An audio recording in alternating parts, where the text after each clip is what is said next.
बिस्मिल्लाहिर्रहमानिर्रहीम। तमाम देखने वालों को पाशा टीवी की जानिब से अस्सलाम वालेकुम। उम्मीद करता हूँ अल्लाह ताला के फजल करम से आप तमाम हजरात खैर आफियत से होंगे। तो जी आज मैं मौजूद तो गल्ला मंडी में ही हूँ। अलीपुर चट्ठा की गल्ला मंडी है, ज़िला वज़ीराबाद है। तो आज मंडी में जी पहला दिन है कि अभी तक कोई डेयरी जो है वो नहीं आई, लेकिन गंदम के रेट की जो अपडेट्स हैं वो मेरे पास ज़रूर हैं। तो मैंने सोचा चलें, खुली डेयरी तो नहीं है तो आपको आज तोड़ों में भरी हुई गंदम ही जो है वो दिखा दी जाए।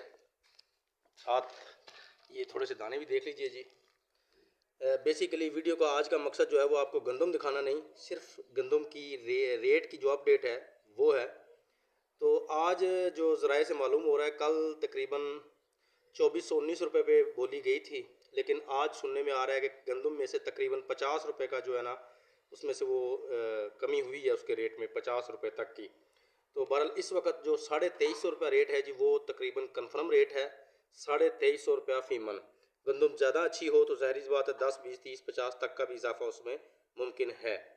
बल्कि कल से थोड़ा सा मंदा बताया जा रहा है, और मंदा इस वजह से बताया जा रहा है कि जो मिल्स हैं वो गंदम लेने से अभी इनकारी हैं, यानी कि खुल के गंदम के वो आर्डर नहीं दे रहे मिलों वाले, क्योंकि गंदम का रेट बनता है मिल्स की वजह से।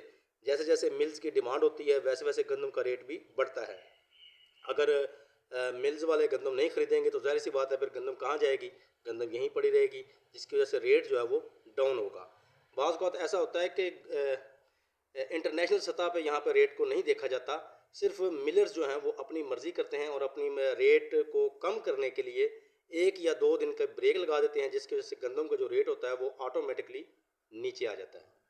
तो ये थी जनाब आज की एक छोटी सी अपडेट। उम्मीद करता हूँ वीडियो आपको अच्छी लगेगी। अगर अच्छी लगे तो प्लीज़ इसे लाइक कीजिए, शेयर कीजिए और कमेंट्स में अपनी कीमती राय का इजहार ज़रूर कीजिए।